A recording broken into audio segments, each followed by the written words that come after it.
Hello and welcome to another video or episode, depending on whether you're watching this on YouTube or listening to it on your favorite podcast player. So in the time that Bracken Outdoors has been a thing, it's pretty much just been me. It was designed as a one-man band, as a personality brand. I wasn't trying to create a generic forest school that I could employ anyone. It was essentially based around me and what I do, and has been operating, barring a few instances here and there where I'll get an assistant for a special project, or I'll collaborate with someone like Wildlives or Kev Palmer or so on. It's generally just been me. And there are quite a few advantages to just being a one-man band. It meant that I could change direction anytime I needed. It's brought down the overheads quite a bit. And in so many ways it's simplified things. When I was kind of starting on this journey, I was originally working in a shop as a sales assistant, and then eventually as a supervisor / assistant manager type role. And after leaving that, the last thing I wanted to do was manage people. I'd kind of had enough of it for a while. And I recognized that anytime you get anyone else on board, you're going to have more problems. I'm not saying that everyone is a problem. Actually, kind of what is, because if you are an employee, you cause problems for your employer. There is no employee that doesn't, because, well, we're human. We get sick, we take time off, we need bits and pieces of personal leave at awkward times or whatever. So kind of both sides need to recognize that this is a thing, that there'll always be a bit of attention, there'll always be problems. But in general, if you have a good employee or good employer, most of the time everything's good and they are a net asset. But like I said, I wanted to break free, so I kind of put aside any idea of working with other people for quite a while, and operated as a one-man band. So the videos, everything filmed, edited, whatnot by me. I do all of the marketing, I answer all of the emails, I answer all of the messages, I try and reply to all of the comments. Essentially, if anything happens within the business, from accounting all the way through to asset management, to tidying, to organizing, all of it pretty much happens and is down to me. And as I said, sometimes it's simpler in a way, because you only have one person to check up on it, and I know how well things are going when it's just me. But it does add in a point of weakness, a point of failure within the business. In my conversation at the start of the year with Asa, one of the last things we talked about was identifying single points of failure. So points where, if I say lose this contract or lose these sessions or have to shift somewhere else, that it'll significantly impact my business. Luckily, I'm pretty diversified. I'm across many different sites, many different types of sessions, and many different income streams. So relatively diversified there. But I kind of overlooked, to a certain degree, that the point of failure may well be me. That I might be the one that, because it's all down to me, it is all down to me. So if I have a problem, basically everything comes apart. The wheels come off completely. And over the last month or so, I have been experiencing that, because essentially about mid-March, I got sick. Worst illness bug that I've had for a while, And barring a couple of days here and there, I've pretty much stayed sick for the last month. And the wheels have come off in many different ways. You may have noticed that the number of videos coming out has tailed off, the number of social media posts tailed off, the number of newsletters sent out has decreased. And it was because I had overlooked the fact that I was the person who needs to do everything. So therefore, taking care of me is an important part of running a business. And I wasn't doing that. I was relying on the fact that I was going to stay healthy and be able to work 50-hour weeks for at least the next 20 years. And on a good couple of months, I'm sure I can. And I managed to keep doing it for several years. But it's kind of caught up with me. Once you run the car engine into the ground enough, it starts giving you problems. And I think that's where I've hit now. And part of it has been the big push to grow things this year, and that has put a lot of stress on things. I've been stepping up everywhere across the board. It's not just doing the same things, but trying to see whether I can do them better, provide more value, do more stuff. But in the end, it takes a toll. And Stephen Covey has a really good description of this. He talks about the product versus producer equation. So if you think of a product, it can either be a service or something you do. If you have one product and one person, then you will have one result that you can sell. If you have two products and one person, you'll have two. If you add another person, you multiply that.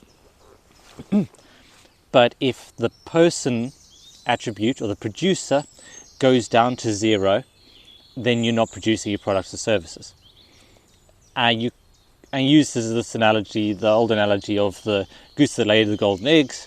The goose was producing golden eggs, but one time the farmer or the owner got greedy and decided to cut open the goose to get at all the golden eggs.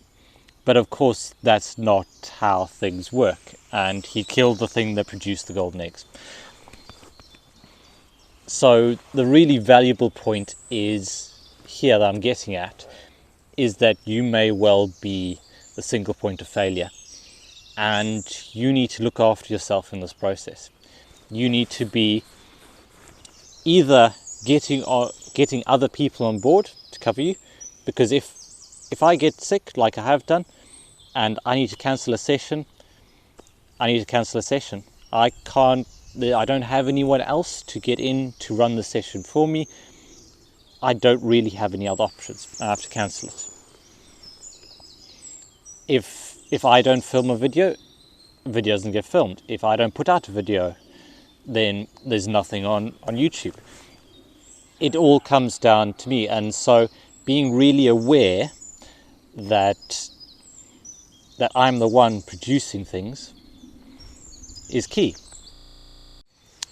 And that it is important to look after the person producing the golden eggs. And so this is really a before it's too late. So I feel like I've been skating on the edge of burnout, and I feel like it happened, and I'm still struggling to get back into things properly. And so it's all about the ways in which you take care of yourself. So what are my recommendations? What have I learned? First of all, if you don't work in schools, then you need to set aside time for a proper break. School terms kind of give you seasons. If you work in a school, chances are you know exactly when your holidays are, you know exactly when you're going to be spending more time with your family and less time on the business. If, however, you do lots of stuff during the school holidays, or you have a homemade based business or similar, you really need to be looking at your calendar over the course of the year and going, okay, these are the times I'm going to be away. These are the times where I'm just going to stop, put the business on hold, bare minimum, and just step away and just take care of myself. Second thing, you need to set aside time within a week as well. Schedule not just those bigger blocks of time that you can spend with family, but just time just to be, whether it's half an hour walk over lunch, whether it's cutting the end of the day short. So instead of packing everything away at the end of the day, you just leave it all in the van or in the car and then deal with it the next day, and just take that evening off and just relax. And then it's also putting in that buffer. So if you have, it's deciding exactly what needs to get done and only working on those things, and then having a set amount of space in your day that you can kind of overlap into. If you know you have 3 tasks and they're each going to take an hour, then allocating a 4 to 5 hour slot is going to be better than trying to fit it all into just a 3 hour. It's about creating a space for you to overlap, and it's also creating a space for you to finish early, to have that job and done mindset. So go, okay, these are the 4 things that I have to get done that will move my business forward, that will help me look after the people that I need to look after. And you get those done, being able to go, yeah, that's me done for the day.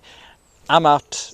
I'm going to go walk the dog, play with the kids, sit back and read a book, relax in the sunshine, just having that buffer, that extra bit of time here and there where you're not going full on all the time. Because at some points in the past few months, I had almost every 20 minutes in my day planned out, and if anything ran over, it was just so stressful. So having that margin, and that brings me up to my last point, which is you've got to focus. Like I was just saying a moment ago, you need to understand what it is most important. Which things are moving your life forward, which things are actively making the lives of the people that you work with better. And it means eliminating those things that you kind of want to do but don't need to do. It's putting things on the back burner if things need to be put on the back burner. If you really wanted to launch your new course or your new session this month, but you're feeling really busy and stressed, postpone it. Knock it into the future if you can. Just focus on what needs to be done right now, things that will actively make a difference. So there we go. That's my recommendations. Like I say, I'm still trying to follow my own advice, particularly around burnout now. I'm just trying to get back on track, doing the small things, getting my 4 things I need to get done every day done, taking time outside, getting some exercise, getting some fresh air, spending time with family, spending time with books, getting away from the laptop.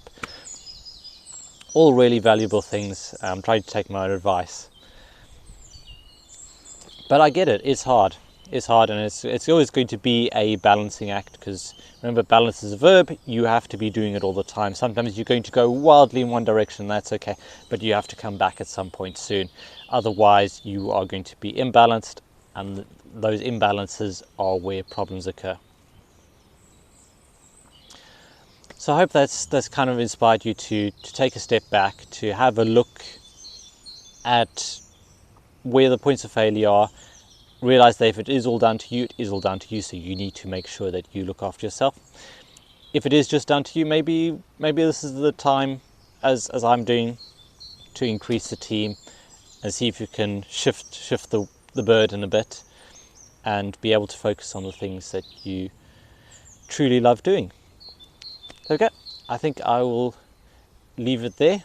Remember, do look after yourself, and make sure that you can continue doing this for a long time in the future, because what you do matters. Thanks so much for watching and listening. Remember to make the most of every day. I'll catch you all next time.